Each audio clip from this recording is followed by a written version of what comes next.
Hey guys, it's Danny Friel. Getting ready to do an Evil Wreckoning review. It's freaking cold out here, so let's go inside.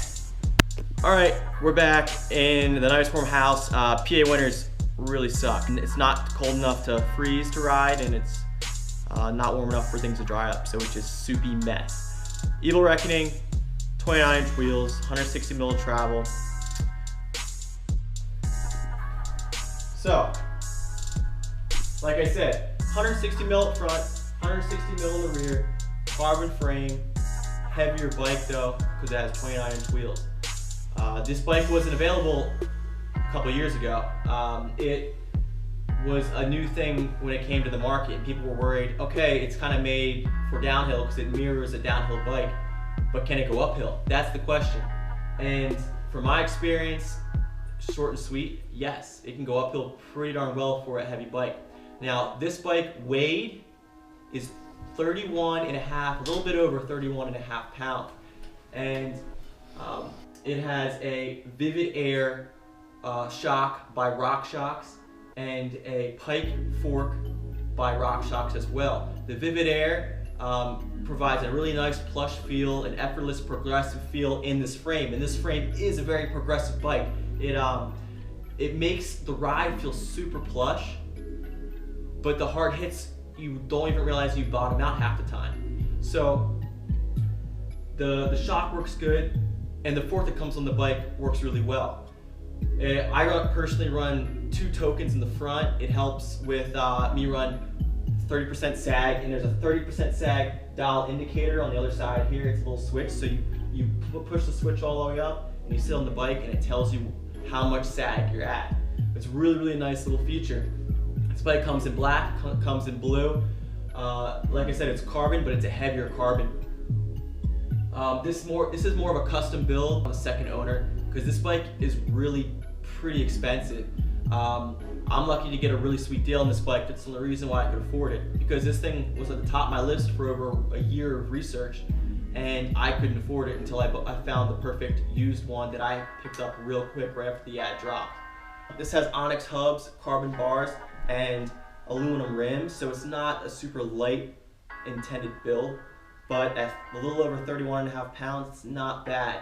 I ride with a lot of guys on hardtails at the local trails in Philadelphia, where there isn't a lot of bumps, there's not a lot of stuff to make this bike work for what it was designed for.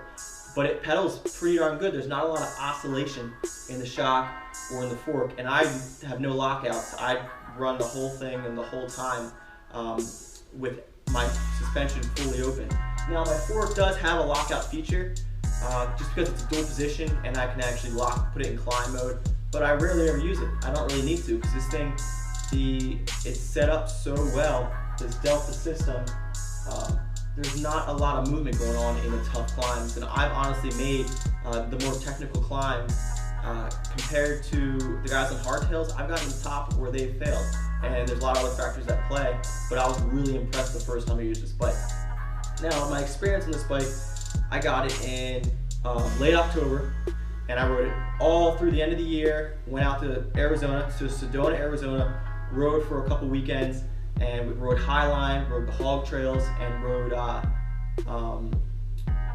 Hangover. Hangover was pretty scary, but Highline was my all-time favorite, and this bike did everything it needed to do. There's zero complaints, and honestly would not want less bike for that style riding, because I like to jump off things, land wherever I want, and not have to worry about, is this bike going to hold up to what I'm going to throw at it. And this thing being overly built is one of the selling points that really caught my eye.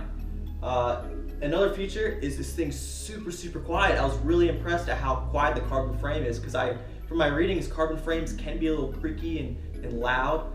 It's just their nature. This thing's dead quiet. Now, I did have an experience where I could not track down a squeak, and I took apart the whole linkage, greased everything up, put it back, squeak was still there. So it took me a while to figure it out, but I did find the squeak, and it was in this chain guide. Now this chain guide is made of two different materials. There's a rubber material on the inside, and there's a plastic material on the outside that acts as the actual chain guide. But what the rubber material does is it protects the paint, protects the carbon frame from the plastic outer chain guide being clamped onto the frame. And there is a, as you can see here, there's a pivot point for the subframe. And what happens is when you're going downhill, or even when you're pedaling around in the parking lot without anything locked out, that rear swing arm goes up and down, up and down, up and down, and there's a pivot point. You can see where there's some paint or some anodizing rubbed off the pivot point. And that's where the squeak took place. So what I did was really basic. I grabbed a razor blade, and I grabbed it was the rubber piece that was creating the binding, the friction, the squeaking noise, and I shaved it off little by little, and eventually the squeak went away. Now once in a while, if it's wet, the squeak will come back. I just take off the chain guide, shave a little bit more off, and the problem disappears. So it's just me kind of chasing the squeak. But overall, this thing's dead quiet. Now with an Onyx hub, I got really lucky on getting. Going downhill is silent. All I hear is the leaves under my feet. So any little imperfection of the bike, any squeak, any creak, I can hear. So I'm really, really tentative with that thing from riding motorcycles. Dirt bikes, racing motocross, I've done it since I was 4 years old. That's all I ever did. So when I was looking at a mountain bike, I really, really wanted something that felt closer to a dirt bike. And the downhill bikes were that for me. But I didn't want a downhill bike because you couldn't pedal around here. There's no lift access parks that I can go to 20 minutes away from me. And the only trails are real mellow, single track, not many bumps. But I was willing to sacrifice a little bit on that to get the lift access, downhill style riding, or rocky side riding if I wanted to go to other enduro style trails like Sedona.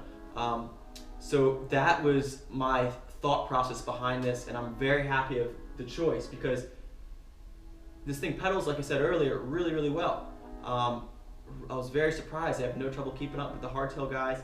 And then when I want to take it to the downhill part, I drop the frame geometry down to the extra low position, which drops the bottom bracket lower, slackens the fork angle, and it's really a pleasant ride. It mimics a downhill bike, but it has the rigidity of an enduro bike. So that's basically it. Wreckoning. Tell me what you think in the comments. If you have any questions, feel free to put them in the comments. I'll get back to them all. I've had about 5 months on this bike, and this whole year I'll be riding it too. This is my main bike. This is all I want. It's the one and done for me. So if you're looking for a bike that'll do everything, this is it. Like if you like this video, dislike if you dislike this video, and if you want more content, feel free to subscribe. Now I'll be putting out content regularly throughout the year. I just got a gimbal, super excited. I just want to start documenting more of the stuff just for fun. So we're gonna be having a good time.